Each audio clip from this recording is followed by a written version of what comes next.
It was very easy to develop social relationships with one's colleagues.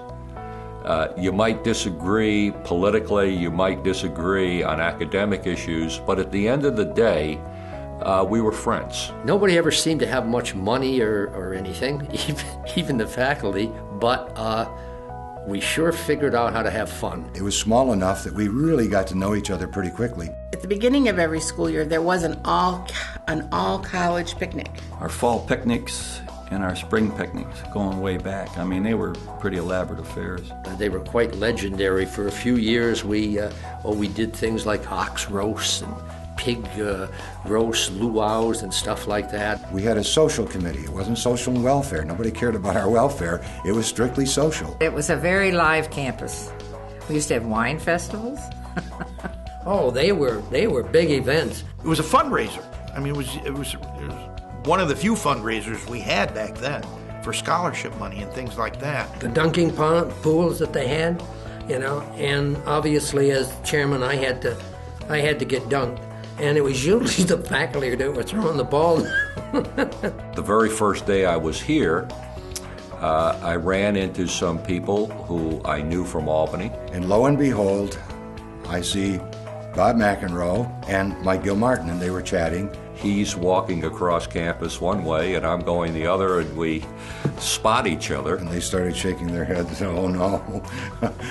And in a sense, that began the Senior Barons. And we used to play basketball on Thursday nights. We would have a softball team that would play in tournaments over the summer.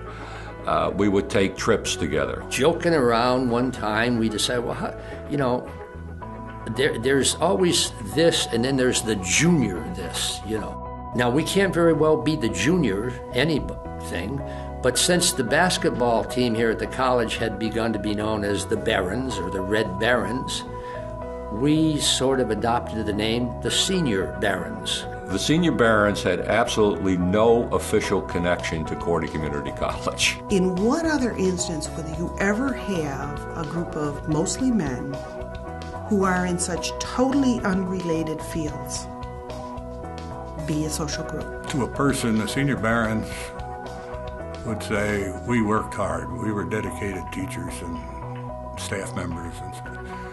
We worked hard, we played hard. Somebody pointed out, too, that, besides basketball and softball and generally raising hell downtown and just hanging out together and having fun, the Senior Baron group, was pretty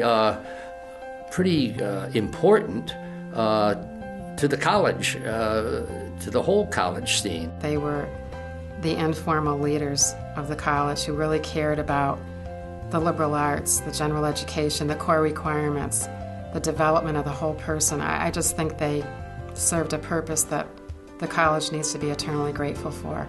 They really held high academic standards. They pushed their students, and they made the academic institution what it is today. I think of a lot of these fellas as my brothers.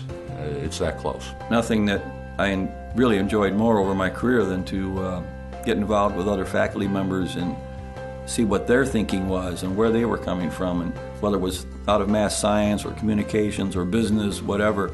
It just was it was a great opportunity to grow individually, professionally, and yet be working in the same place. It's probably a little bit corny, but it was like a family in many ways. I always consider this my second family, because we grew over the years, and, many times you talk with people as they're having babies and weddings. There was an amazing camaraderie. Faculty, administration, staff, custodial, all the buildings and grounds.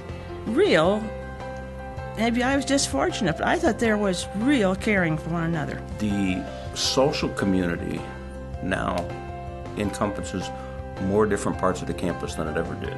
The boat regatta, which you get people from all facets of the campus that get involved with that. And I think that's just wonderful.